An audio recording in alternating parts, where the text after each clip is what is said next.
It's time for yet another Colt pistol. Not a snake, but another one. Let's look at it.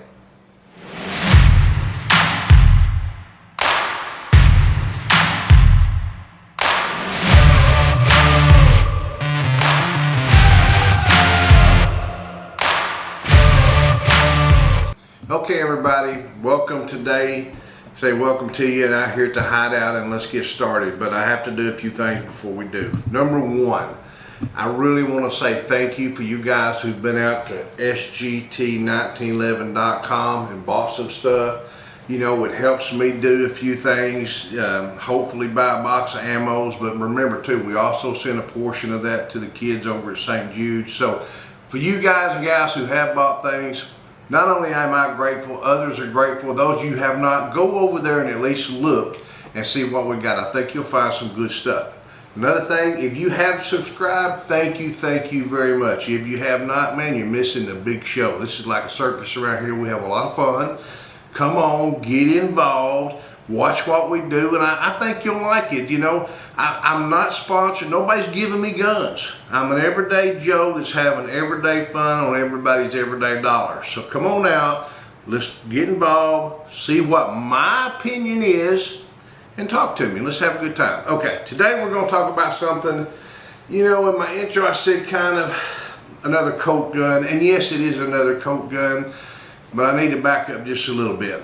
I'm talking about an M1917. Not an M17, not an M18 like we talk about with today's military weapon, you know, all made by SIG, or they were all made by Beretta, or whatever, the M9 by Beretta. We're talking about an M1917 that's made both by Colt and by Smith & Wesson, had the same nomenclature, M1917. Now, World War I broke out, and we're all developing the 1911 pistols to shoot the 45 ACP, but you know what? Things were different back in the days. Back in the day, everybody chipped in together to help the one United States. Not this United States, or not this United States, or this group or that group.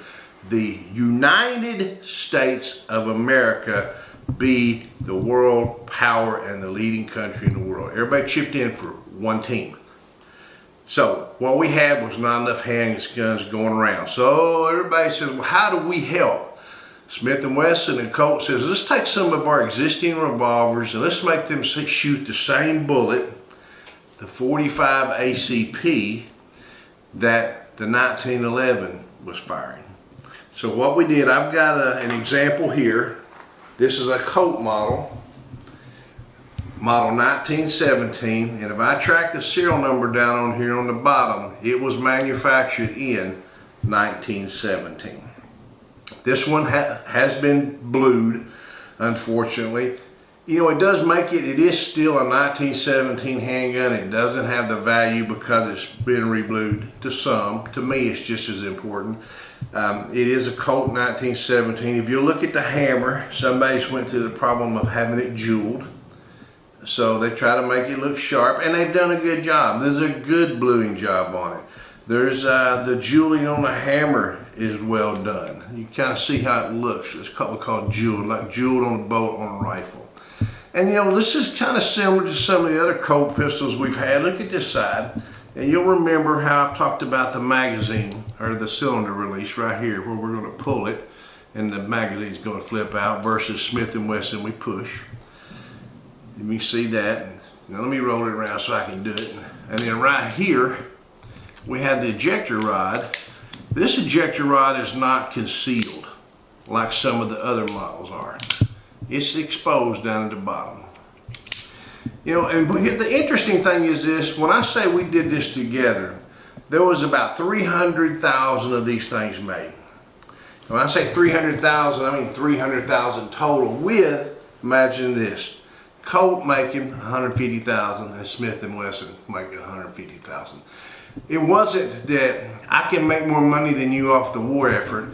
It was how can we get 300,000 handguns to the doughboys in the trenches of France, and the Americans be successful in winning a war together, the United States. And things like that is unfortunate that we don't do today. you know, we have people just trying to make money on it. But we got an old handgun. You look at the pistol grips.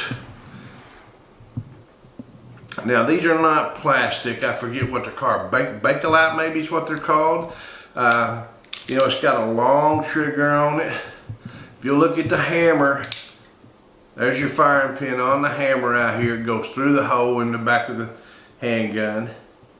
It is a double action, single action. Trigger on it's not going to be nothing super. It's got a really hard, long pull trigger. And then this one here is much shorter and a lot finer. I'll do a trigger pull on it. It's not going to be anything impressive, you know. But there again, you know, we're talking about an old handgun that some of you may or may not know anything about. Some of you may know a lot more about things than I do. And, you know, and I'm going to be honest with you too, guys. Let me pull this. 4.9, that's not too bad. That's not going to be too bad. You know, I've been doing this YouTube thing now for about, I'm going to think 9 months. And what I would like to say about that is I have run into a lot of people out there that make some really good comments. It's obvious, very obvious. They are submitting good information that I find helpful, interesting, and I'm glad that it's out there on my posts, on my site for people to see. And then again, there's a lot of people that's obvious, they don't know diddly squat about what there's going on. That's why I think it's also good that we do some of these old handguns and some of these old weapons so that the people who don't know do have the opportunity to learn. Not only from what I'm showing you, but from the comments from the individuals that are making good quality statements. They're able to help participate in sharing their knowledge on these things, so it's all good. Now, some people are going to say, or some of you may not know, how do I get a 45 ACP bullet, like so, with no rim on it, into a revolver?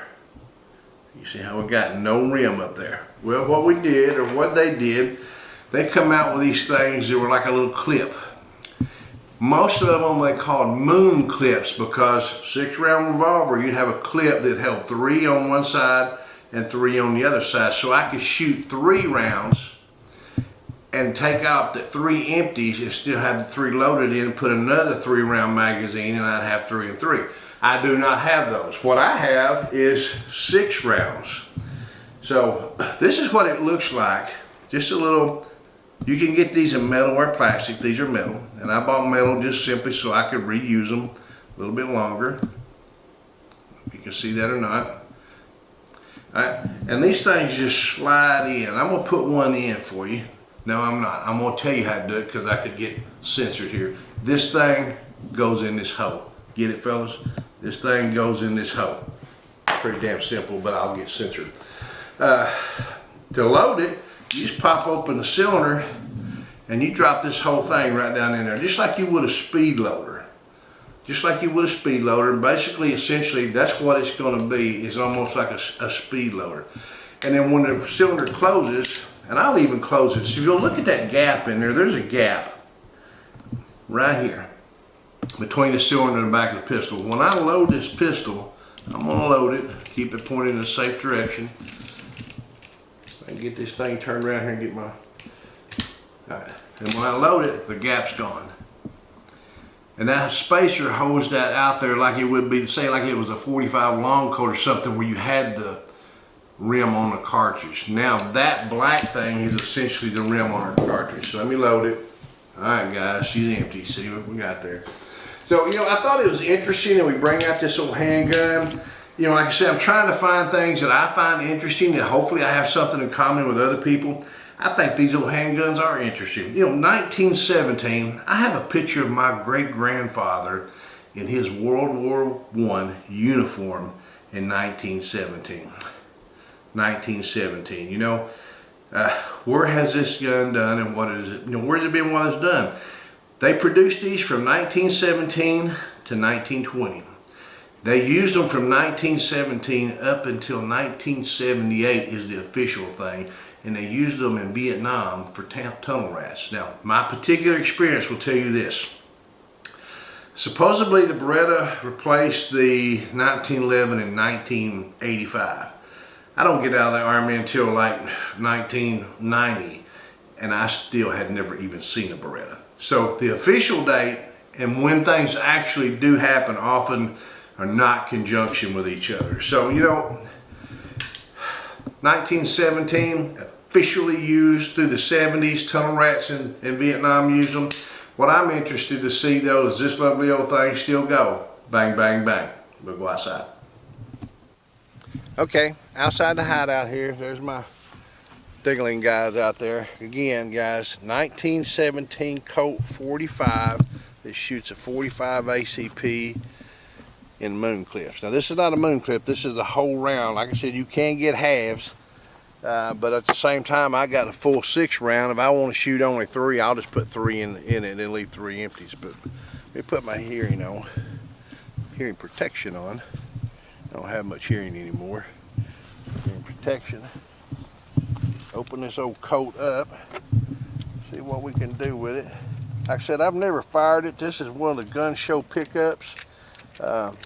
Pretty excited about it. And we're going to do the double action first and see. A long, long trip. Boy, look at that sight, how tall that thing is. That is a tall sight. Here we go.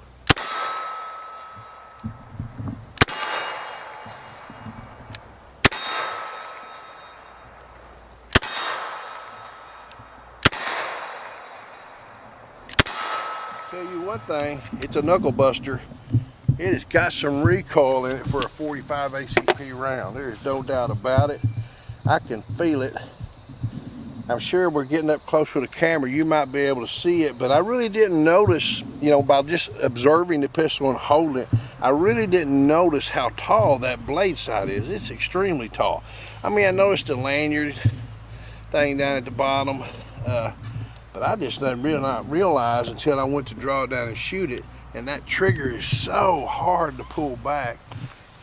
You know, you got to have a mean to. You got to be meaning to do it. I don't know if you're going to get a accidental firing from that. We'll go ahead and put another one in. And we'll try this on single action. I'm going to try to hit the little gong down there. These big sights, I don't know if I can do it.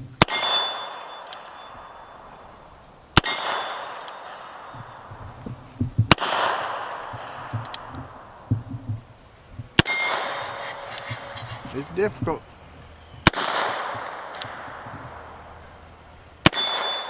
I'm not really sure where that sight pattern is with this thing. It's kind of hard to see. It's so surprising that it sticks up there. Try it again. You notice though how easy it does unload. It does not load as well as it unloads. Now, I think, let me say this, because here's where I'm going to want some help. I could Google it and find out, but I bet you somebody can tell me appropriately. I think you can fire these things just one at a time without a spacer in there, I think. Somebody give me a little information on what you know about that. I think you can. Let me go ahead and shoot these rounds. I'm going to try to shoot these double action too. Man, it does got some recoil on it though.